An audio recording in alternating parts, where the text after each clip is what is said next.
Bonjour à toutes et à tous, ravi de vous retrouver pour votre journal.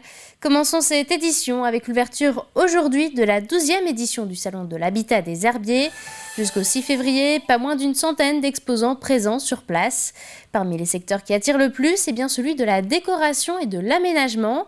Depuis le premier confinement, on observe un intérêt accru pour la décoration intérieure et extérieure des habitations. Aujourd'hui encore, les professionnels sont toujours autant sollicités. Les explications d'Alba Mouton. Juste avant l'ouverture de ce salon, les quelques 115 exposants peaufinent l'installation de leur stand.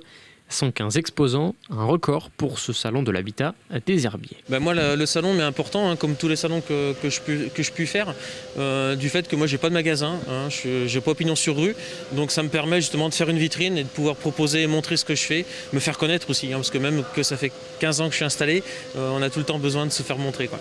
Chez les professionnels de l'aménagement extérieur, de la jardinerie ou chez les pépiniéristes, les carnets de commandes sont remplis. Une tendance amplifiée depuis mars 2020, date du premier confinement. On a eu une forte demande, effectivement, principalement au mois de mars 2020. Et puis ça se prolonge, effectivement, il y a cette envie, on le voit bien, les urbains ont de plus en plus envie d'acquérir un jardin. Donc ça, forcément, sur notre activité, ça se ressent. La saison n'a pas encore totalement débuté. Ça va vraiment se concrétiser au mois de mars, avril, mai. C'est là qu'on va voir effectivement si c'est toujours un petit peu la tendance. Un constat similaire dans les secteurs de la décoration d'intérieur et de l'ameublement. On veut faire son cocon. Aujourd'hui, je pense que c'est vraiment ça. C'est au moins qu'à la maison, on se sente bien, puisqu'aujourd'hui, à l'extérieur, on est vraiment...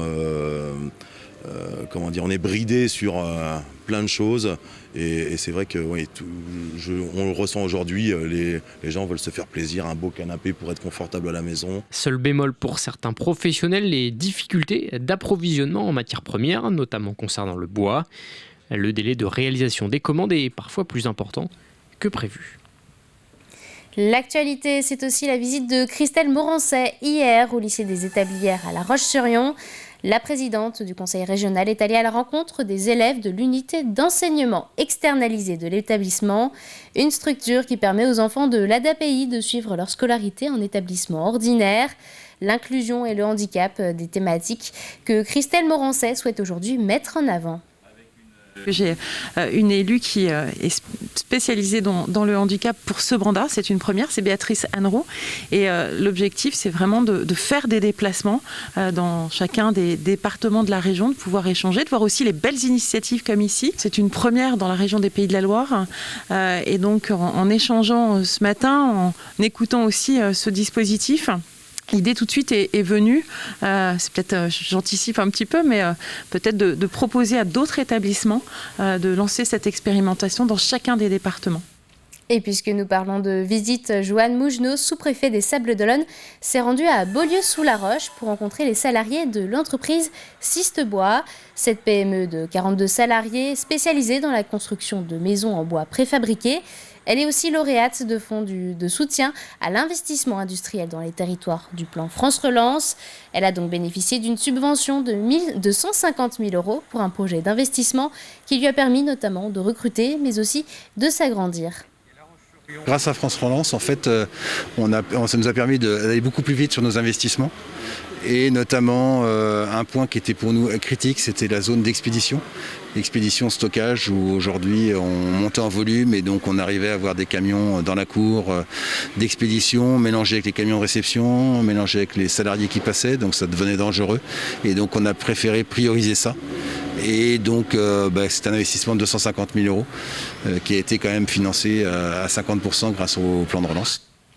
C'est un lieu où passent entre 20 000 et 30 000 véhicules chaque jour. Le rond-point Bernard Palissy à La Roche-sur-Yon est sûrement l'un des plus fréquentés du département. Et il est en passe de se végétaliser. Depuis septembre, des travaux d'aménagement sont en cours de réalisation sur le rond-point. Aujourd'hui, ces travaux arrivent à leur terme. Un projet qui aura nécessité 75 000 € d'investissement et la plantation de près de 3 000 espèces végétales. Un reportage de Grégoire de Châtillon. Non mais là, il est bien là. Ici, sur cette butte, place au dépaysement, Avec l'arrivée prochaine des mélèzes, cèdres et sapins, c'est un chantier de création important pour la ville. Ce sont ainsi près de 3000 végétaux plantés sur ce rond-point d'une superficie de 6000 mètres carrés. J'ai déjà rarement fait un chantier aussi important dans ma vie professionnelle, donc oui, j'en profite pleinement. En plus, j'ai pu le suivre depuis le début de la conception et là, je suis à la réalisation. Différents espaces, plusieurs ambiances autour du viaduc, avec quelques clins d'œil au territoire de La Roche-sur-Yon agglomération. On a imaginé Lyon qui traverse un petit peu le rond-point. C'est pour ça qu'on voit un petit peu les rochers qui représentent le chaos de Piquet. Alors on a eu cette idée-là, après avec une haie bocagère, une mini-forêt et aussi une petite touche fleurie au bord de la rivière avec des plantes vivaces. Donc on a l'idée de départ et puis ensuite on la traduit sur papier et puis on arrive à un plan bien défini. Pour avoir un effet visuel qui marque, vous l'avez vu, de nombreux grands sujets ont été plantés très serrés. Un peu plus loin et plus espacés, ici, une série d'arbres fruitiers ornementaux. Ce rond-point a été voulu comme un symbole de l'identité paysagère et bocagère de La Roche-sur-Yon agglomération.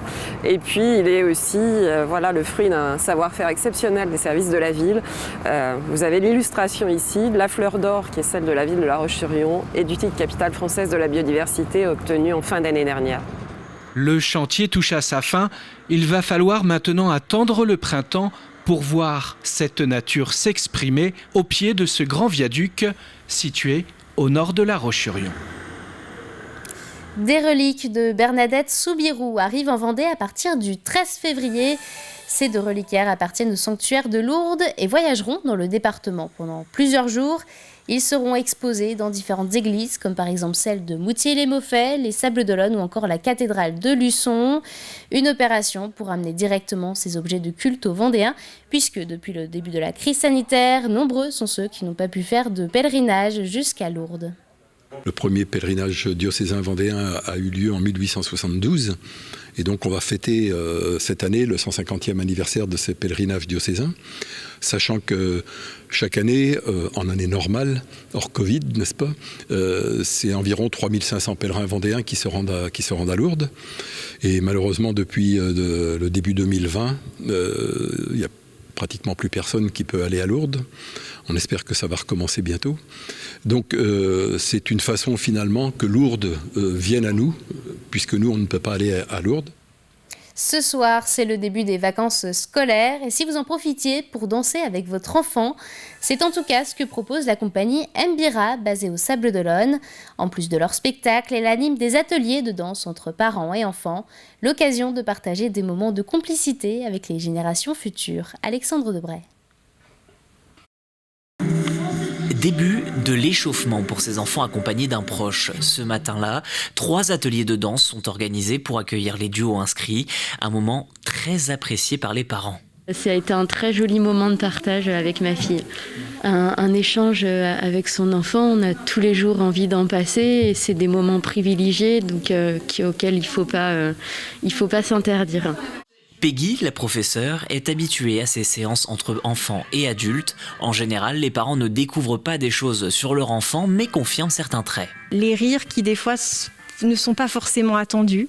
Les moments aussi d'humour, parce qu'il y a des moments d'humour quand ils vont, eux, guider leurs parents. Ça peut être tout à fait drôle et découvrir en fait des petites canailles et aussi des moments de tendresse. Et tout ça, c'est des moments humains qui sont tellement forts. J'ai la chance de pouvoir les vivre et les voir pleinement et c'est ça qui me guide. Un enfant nous embrasse parce qu'on le rend heureux. Tous nos chagrins s'effacent, on a les larmes aux yeux. Et à l'issue de ce premier atelier, les enfants sont aussi ravis. C'est rigolo aussi. Donc moi, ça m'appuie. Est-ce que ça nous manque des moments tous les deux, Martin ? Oui. Oui. C'était trop bien. Pourquoi ? Parce qu'il y avait le parachute, les trous, la détente, le musée. Plus que de la danse, se joue sous nos yeux de l'expression corporelle mêlant massage, contact et atelier. Pour la compagnie Mbira, porteuse de ce projet à l'occasion d'un festival, ce travail entre parents et enfants est une réussite. C'est vrai que c'est pas souvent qu'on peut mélanger les deux générations dans des cours. C'est vraiment particulier à cette année. On le fait pas tous les ans. On le refera peut-être parce que c'est un thème qui nous est cher et qui marche en plus très bien. Les gens sont demandeurs de partager ça avec leurs enfants. Après 1 heure de cours, le rideau se referme derrière les enfants et leurs proches, avec en prime de beaux souvenirs en tête. Et puisque nous évoquions tout à l'heure les vacances scolaires, la ville de Fontenay-le-Comte organise à partir du 12 février un festival de contes. 9 spectacles seront donc proposés au grand public un peu partout sur le territoire de Fontenay, mais aussi Pissotte, Saint-Valérien ou encore Vouvant. Un festival tout public qui se donne pour objectif de devenir un événement incontournable dans les années à venir. Alors l'essence, c'est d'aller raconter des histoires, d'aller écouter des histoires ici à Fontenay, mais sur le territoire, sur le pays de Fontenay, la communauté de communes. Des spectacles très différents, entre des spectacles pour les enfants, des spectacles pour les adultes, parce que les contes, s'ils servent à endormir les enfants, servent aussi à réveiller les vivants, et avec des formes très différentes aussi. On aura des spectacles très scénographiés, très mis en scène dans des espaces comme des théâtres, des salles polyvalentes, et puis des rendez-vous plus insolites, des sorties en bus, des spectacles un dimanche matin. Voilà, des rendez-vous un peu insolites, atypiques, et puis plus classiques. C'est la fin de cette édition. Merci à tous de l'avoir suivi. Retrouvez dès demain l'hebdo de la semaine. Bonne soirée à tous.